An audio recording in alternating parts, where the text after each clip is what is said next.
నమస్కారం. నేను మీ Phani Bhaskar, Dilsukhnagar, Hyderabad. Welcome to Pasumarthi astrology centre. Please do subscribe my channel for more videos. Video నచ్చినట్టయితే like చేయండి, అలాగే మీ బంధుమిత్రులు శ్రేయోభిలాషులకి కూడా షేర్ చేయండి. ఎంతో కొంత వారికి కూడా ఉపయోగకరంగా ఉంటుంది. మనం గత కొన్ని వీడియోలుగా మహర్దశలు, అలాగే గవర్నమెంట్ ఉద్యోగాలు, ఆ గ్రహాలు ఏ ఏ కారకత్వం వహిస్తాయి, ఇవన్నీ తెలుసుకుంటూ వచ్చాం. ఇప్పుడు మనకి 10th క్లాస్ ఇది అనేది ఒక మెట్టు లాంటిది. దీని తర్వాత ఎటు వెళ్ళాలి, ఏం చేయాలి, ఒక స్టెప్పింగ్ స్టోన్. దీని తర్వాత మనం వేసే అడుగు మన భవిష్యత్తుని దిశానిర్దేశం చేస్తుంది. ఇంటర్మీడియట్లో ఏ గ్రూప్ తీసుకోవాలి, అలాగే దీని తర్వాత డిగ్రీలో ఎటు వెళ్ళాలి. ఇప్పుడు ఒక తమ్మునూలు అయిపోయింది. ఇంటర్మీడియట్లో ఎంపీసీ, తర్వాత బీటెక్, తర్వాత సాఫ్ట్వేర్. ఇది ఒక లైన్ ఒక 15-20 ఇయర్స్ నుంచి నడుస్తోంది. కాబట్టి ఇంజనీరింగ్ ఒక్కటే ఉపాధి కాదు. ఇప్పుడు మీరు బీటెక్ చదవండి, ఏ స్పెషలైజేషన్ తీసుకున్నా కూడా వారు సాఫ్ట్వేర్ వైపే వెళ్తున్నారు. ఇంకా ఏమిటి ఉపయోగం? వారు కోర్ తీసుకుని ఏం లాభం? సివిల్ ఇంజనీరింగ్, మెకానికల్ ఇంజనీరింగ్ ఇలా తీసుకుని సిఎస్సి చేసిన వాళ్ళు, ఈసీ చేసిన వాళ్ళు అటే వస్తారు. ఇక కొత్తగా చాలా వచ్చాయి.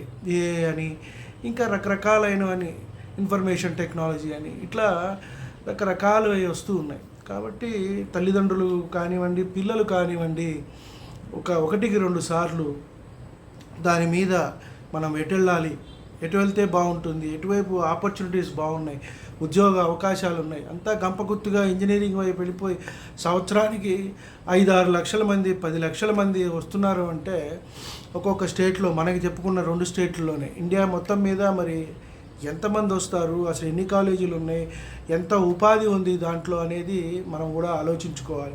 అలాగే బలవంతంగా తల్లిదండ్రులు కూడా రుద్దకూడదు. వాడు ఎటు వెళ్తాడు, ఏం చేస్తాడని. కొంతమంది చూడండి, చదివేది ఒకటి, వాడు చేసే ఉద్యోగం ఒకటి, తర్వాత మళ్ళీ మారుతూ ఉంటారు. సరే, ఇదంతా వారి పూర్వజన్మ సుకృతంగా వారు చేసే ఉద్యోగాలు, వచ్చే అవకాశాలు అనేవి ఉంటూ ఉంటాయి. కాబట్టి ఒకటికి 2 సార్లు మనము విద్యార్థిని కూర్చోబెట్టి, అలాగే వారి మాస్టర్లతో మాట్లాడి వీడు ఎటువైపు వెళ్తే బాగుంటుంది, అలాగే తల్లిదండ్రులు కూడా చూసుకొని, అలాగే మన ఇంటి జ్యోతిష్యుడిని కూడా ఒకసారి సంప్రదించి మీరు ఎటు వెళ్తే బాగుంటుంది, ఏ ఉద్యోగాల వైపు వెళ్తే బాగుంటుంది.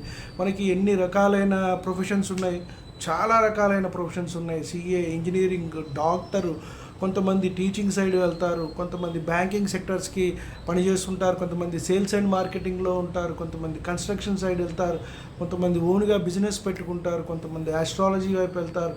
ఇట్లా రకరకాలు ఉన్నాయి. కాబట్టి వీటన్నిటినీ అసలు తెలుసుకుని వీడు ఏ రంగంలో వెళ్తే బాగుంటుంది, ఏ రంగం వైపు వీడు రాణిస్తాడు అనే విషయాన్ని తెలుసుకోవటం అనేది ఎంతైనా మంచిది.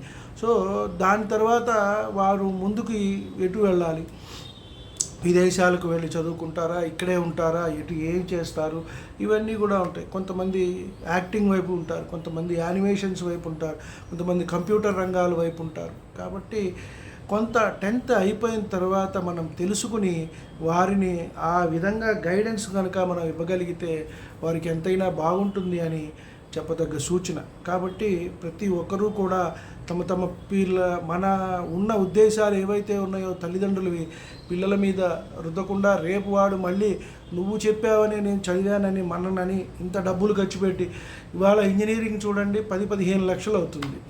ఒక ఇంకా పెద్ద యూనివర్సిటీల్లో చదవాలంటే 20 లక్షలు ఉంది. తర్వాత విదేశాల్లో ఇంకా ఎక్కువ. కాబట్టి ఒకటికి 2 సార్లు మనము పరిశీలించుకుని చదివేవాడిని అడిగి, అలాగే చుట్టుపక్కల వాళ్ళని, ఆ రంగాల్లో ఉన్న వాళ్ళని, ఉద్యోగ అవకాశాలు కనుక్కుని, అలాగే కొంత జ్యోతిష్య సంప్రదించినట్టయితే, అందరూ నా దగ్గరికే రావాలని కాదు కదా చెప్పేది. మీ ఊళ్ళల్లో, మీ ఇంటి దగ్గర, మీ ఇంటికి ఒక పురోహితుడు, జ్యోతిష్యుడు ఉంటారు. కాబట్టి వాళ్ళని సంప్రదించి ఏ రంగాల వైపు వెళ్తే బాగుంటుంది, ఇతను సిఏ చేస్తే బాగుంటుందా, డాక్టర్ చేస్తే బాగుంటుందా, బ్యాంకింగ్ కోచింగ్ తీసుకుంటే బాగుంటుందా, గవర్నమెంట్ ఉద్యోగం వస్తుందా, ఇవన్నీ కూడా చూసుకొని ముందుకు వెళ్తే వారికి ఎంతైనా మంచి జరుగుతుంది అని చెప్పదగ్గ సూచన. మనం వరుసగా ఒక 10-15 వీడియోలు చేసుకునే ప్రయత్నం చేద్దాం. వివిధ ప్రొఫెషన్స్ గురించి తెలుసుకునే ప్రయత్నం కూడా చేద్దాం. ఇప్పుడు మనం బిజినెస్కి సంబంధించి ఏ గ్రహాలు కారకత్వం వహిస్తాయి, అలాగే ఏ భావాలు వ్యక్తిగతంగా జన్మజాతకంలో అనుకూలిస్తాయి అని మనం తెలుసుకునే ప్రయత్నం చేద్దాం. కొంతమంది ఇండివిజువల్గానే బిజినెస్లు అవి చేస్తూ ఉంటారు. కొంతమంది పార్ట్నర్షిప్లలో చేస్తూ ఉంటారు. కాబట్టి వ్యక్తిగతంగా ఎవరెవరికి బాగుంటుంది, అలాగే పార్ట్నర్షిప్లో వెళ్ళినట్టయితే పర్వాలేదు బాగుంటుంది అని మనం తెలుసుకునే ప్రయత్నం అనేది చేయవచ్చు. ముఖ్యంగా అలాగే వారికి ఉన్న గ్రహాలను బట్టి ఏ ఏ రంగాల వైపు వారు వెళ్ళినట్టయితే, ఎందుకంటే బిజినెస్ అనేటప్పటికీ మనకి నవగ్రహాలు కూడా కారకత్వం అనేది వహిస్తాయి. రవి వల్ల కొన్ని బంగారానికి సంబంధించిన వ్యాపారాలు, చంద్రుడు అయితే పాల వ్యాపారం, నీళ్ళ వ్యాపారం, బియ్యం వ్యాపారం, ఈ రకంగా కుజుడు అయితే వాటికి సంబంధించిన వ్యాపారాలు, హోటల్స్ కానివ్వండి ఇలాంటివి, బుధుడు స్టేషనరీ, అలాగే కొంత ఏదైనా పేపర్లు ఇలాంటివి స్టేషనరీ అంటే దాంట్లోనే వస్తుంది. కాబట్టి బుధుడికి సంబంధించిన వ్యాపారాలు, గురువుకి సంబంధించిన వ్యాపారాలు, దైవిక సంబంధమైన మనం అమ్ముతూ ఉంటాం. అంటే దేవాలయాల దగ్గర పూజా స్టోర్స్ వీటిగా ఉంటూ ఉంటాయి. అక్కడ బుధుడు గురువు ఇద్దరు కారకత్వం వహిస్తారు. అలాగే శుక్రుడు కొన్ని కాస్మెటిక్ రంగానికి సంబంధించినవి, బట్టలు ఇలాంటి వ్యాపారాలు కూడా చేస్తూ ఉంటారు.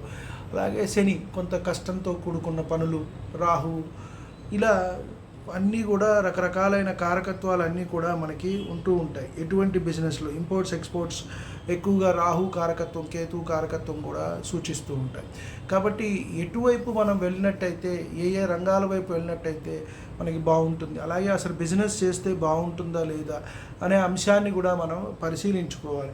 ముందుగా చూసినట్టయితే మనము గురువుని చూడాలి, బుధుడిని చూడాలి, అలాగే శుక్రుడిని చూడాలి. గురువు మనం ఎప్పుడైనా సరే తెలివితేటలు అనుకోండి, ఒక విషయాన్ని పట్ల అవగాహన అనుకోండి, వీటన్నిటికీ కూడా మనము గురువు ముఖ్యం. అలాగే బుధుడు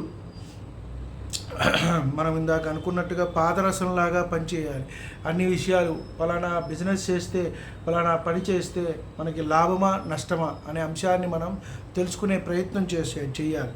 అలాగే వీనస్ అంటే మనకి సెకండ్ లార్డ్ కూడా ఆయనే అవుతారు, న్యాచురల్గా సెవెంత్ లార్డ్ కూడా. అంటే ఇక్కడ ధనము అలాగే వ్యాపారము, ఆపోజిట్ వాళ్ళతో మాట్లాడటం, ఎలా మాట్లాడుతున్నాం, వీటన్నిటికీ కూడా కారకత్వం వహిస్తారు శుక్రుడు.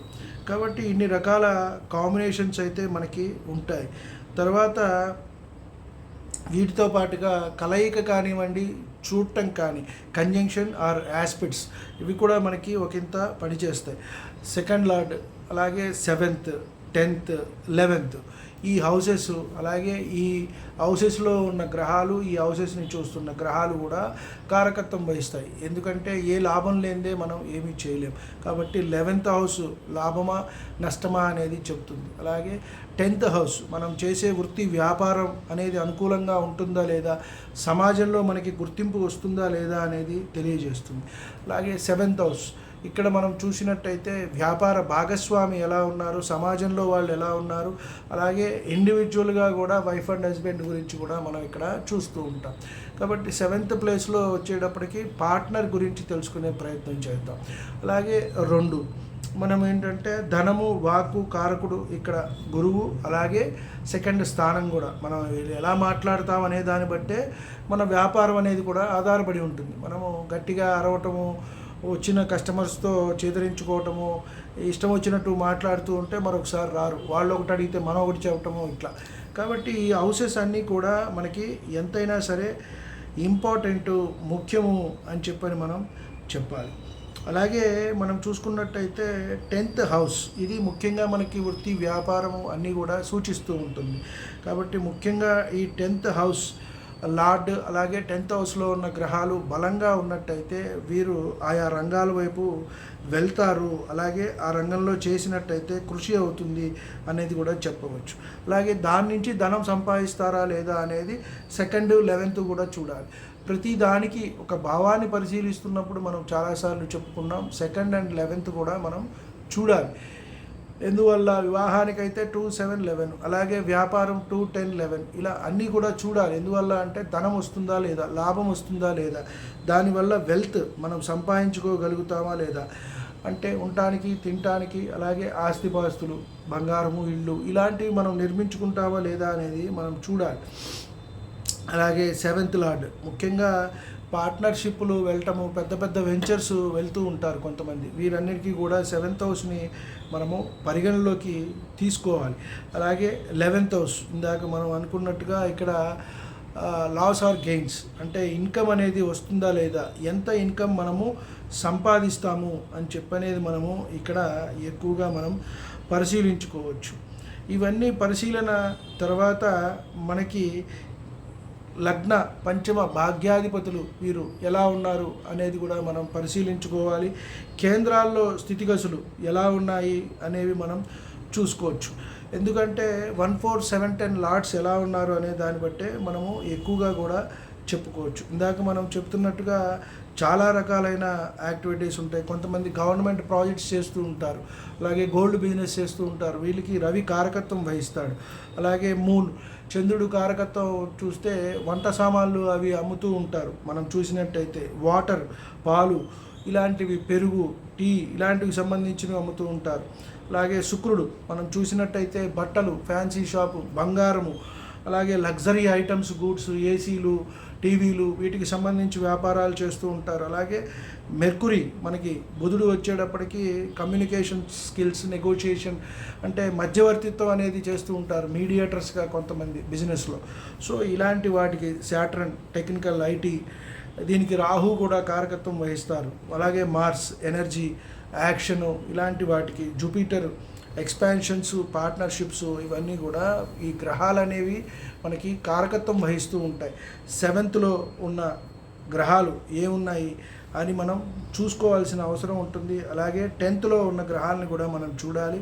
ముఖ్యంగా D10 కూడా ఒకసారి మనం పరీక్ష చేయవలసి ఉంటుంది.